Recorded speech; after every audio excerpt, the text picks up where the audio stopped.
Alright, welcome back. We're going to continue creating our composite image here. And our next step is to bring in the this fancy door. And we're just really going to be using the frame and columns around it. So what I'm going to do here is go to image, is it image? Just save file. I'm looking for place here. Okay, place embedded. That's what I'm looking for there. So place embedded, and you'll want to go to those images here for your composite and click on door. And so this is pretty good. It's going to be a little large, so let's just resize it down a little bit for now. You can always change it after as well. And also going to just reduce the opacity like we did last time. Was it at 75? Oops. Okay, just so that we can place the door handle just under the horizon. So the top of the door handle just under the horizon. Again, you can move this after. It's not a huge issue. And maybe center it up there. Okay, back to 100% there on that. Just want to make sure my other ones are all okay. Yeah, places. I guess that was the problem. Placing. Oh, that was 75. That was part of the problem. Okay. Oh, I did reduce that already. Sorry. 75, sure. Okay. So back to the door. What we want to do is get rid of the red brick. And in order to do that, probably the easiest way is just use your quick selection tool. And so you can use your square brackets to make your brush bigger or smaller. And I'm just going to basically select everything here. So there's that selected. I'm going to go around and select all the brick. And it should do a pretty good job. Don't worry about this bottom brick yet. We're actually going to get rid of most of this bottom part. Though we do want to keep the columns. So, sorry, does that. There we go. Make that a little smaller to get in there. Good. Just hide this up. And just bring this over. Okay, now that seemed to have got the whole column there, so I'm just going to Control Z that part. Try again. Yeah, it's doing the whole thing. Let me try up here. Okay, maybe down here. Getting rid of this column here. I'm just going to hold the Alt key, which is minus, and then that way I can sort of push that back. Just a little bit there too. Okay, and then a little bit more down here. It's good. There's a little bit here in the corners too. I'm going to subtract that back. Push that. And a little bit here too. Okay, just a quick run over. Basically, we want all the brick to be gone. Like I said, we won't worry too much about down here. Okay, and we want to add a mask to this to remove that. So this time, just be careful here. Don't click on the mask or else it will hide everything but the brick. Hold the Alt key and the mask, and that way, look at that there, that way it deletes everything. So that looks pretty good. So what we want to do next is deal with this door. And we basically want to cut out the door and cut out this arch so that in the end we've got this sort of nice open area that we can see through. But we want to keep this idea of the door here. So to do that, and like I said too, we're not going to worry too much about this bottom part because in the end we're going to cut that away. So what I'm going to do is use the rectangular selection tool first. Just come over, whoops, there we go.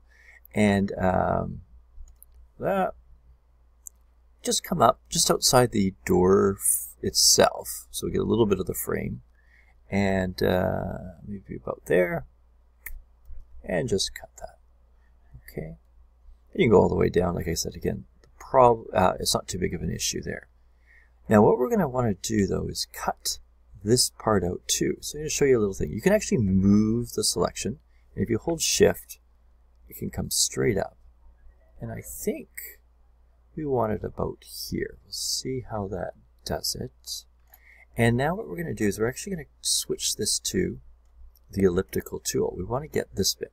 Now don't click right away. Okay, if you did that, you're going to lose your rectangular box here. And you could do this in multiple steps. Don't get me wrong, I'm just going to show you something different here. There's actually these little icons up here you might never have noticed before. This one here is Add to Selection. So if you click on that one, what it will let you do is actually create another shape, and then they'll sort of merge them together. So what I'm going to do is come up here, left click and drag, and create my circle. I'm going to do it pretty good, okay, as best as I can. And then what I can also do is hold the space bar, and still holding down the left mouse button, I can actually move it around. And so what I'm going to do is try to get that pretty close. I got to bring this over.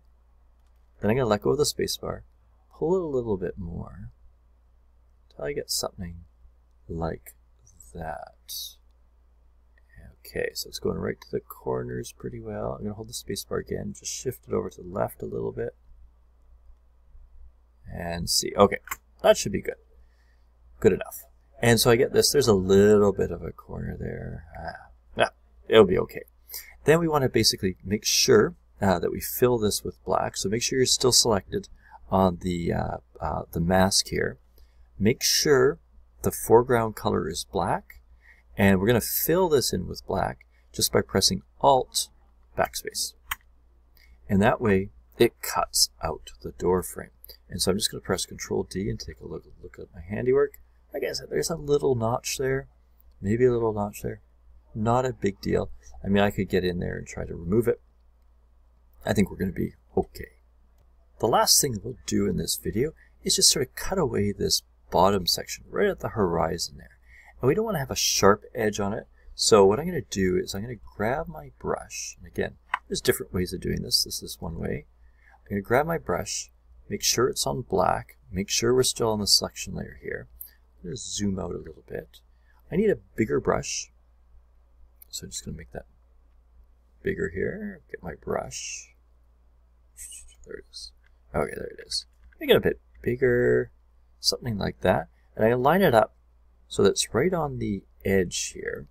I'm going to make sure it's got about a 50% hardness, because like I said, we don't want it heavy, like a sharp cut there. And then what we're going to do is basically go straight across on the horizon here. So again, what I want is, I'm just going to zoom out a little bit. Okay, that's good, so I can see. Line this up. Now this is a little bit of a different technique. Make sure, okay, you're on the selection, the layer mask. Make sure this is black. What I'm going to do is hold Shift and click once, come over to the other side, line it up basically the same, hold Shift and click again. And that actually draws a straight line right across. And then I'm just going to take my brush and cut this out. Now I've noticed there's a bit of a white or a red line too. Let's just get rid of that while we're at it here. Didn't notice that before. I'm going to just make my brush a bit sharper, harder I mean, so I can just come around and get rid of that. Good. Okay, so once you've got it looking decent, we're going to continue on. But we've already got this kind of neat floating gate look pointing towards the north, and it looks like it's sort of faded into the ocean there. All right, so we'll continue in the next video.